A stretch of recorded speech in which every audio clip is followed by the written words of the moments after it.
J'aimerais dire à quelqu'un, le mal que l'autre te fait ne devrait pas t'influencer, ne devrait pas compromettre ta nature. Est-ce que quelqu'un comprend cela? Quelqu'un peut refuser du pain à ton enfant, mais toi, demain, tu es confronté à son enfant et tu es confronté à un dilemme. Coupe le pain, donne aussi à son enfant. C'est-à-dire, il ne faut pas que le mal que quelqu'un te fait ne compromette ta nature en Jésus. Quelqu'un comprend ce que nous disons ici? Dieu te dispose, toi, comme étant le gardien. Il te dispose comme étant le canal par lequel Dieu passe pour bénir des gens. Il te dispose. Et c'est pourquoi tu peux mieux comprendre les caprices de tes frères et de tes sœurs, mais toi, tu n'es pas autorisé à faire les caprices qu'eux, ils font.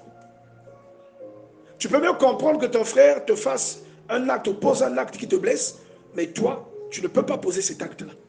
J'aimerais dire à quelqu'un, Épaphras de ta famille, parfois c'est toi. Ce n'est pas pour rien que tu es attiré par les choses de Dieu.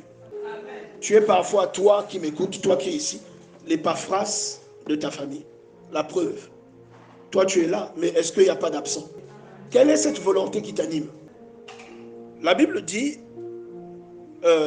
nous rendons grâce à Dieu, le Père de notre Seigneur Jésus-Christ, et nous ne cessons de prier pour vous, ayant été informés de votre foi en Jésus-Christ et de votre charité pour les saints. J'ai besoin de l'attention de tout le monde.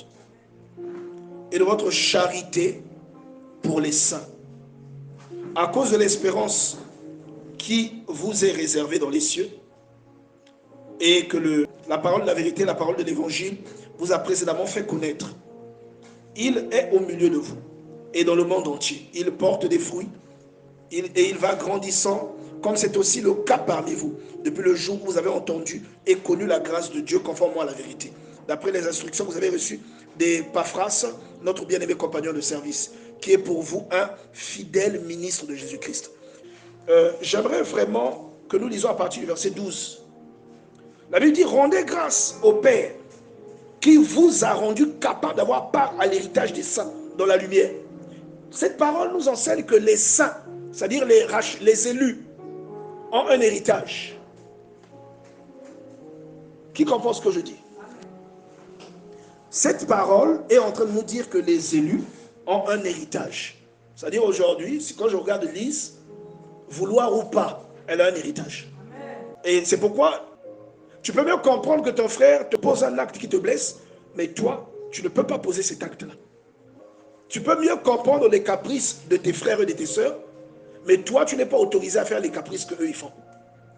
C'est-à-dire, il ne faut pas que le mal que quelqu'un te fait ne compromette ta nature en Dieu.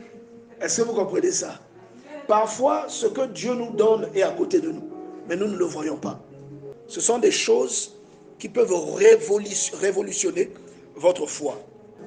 Et il dit donc qu'il nous a rendu capable d'avoir part à l'héritage des saints dans la lumière et qui nous a délivrés de la puissance des ténèbres et nous a transportés dans le royaume du Fils de son amour. Et il ajoute, en qui nous avons la rédemption, la rémission des péchés.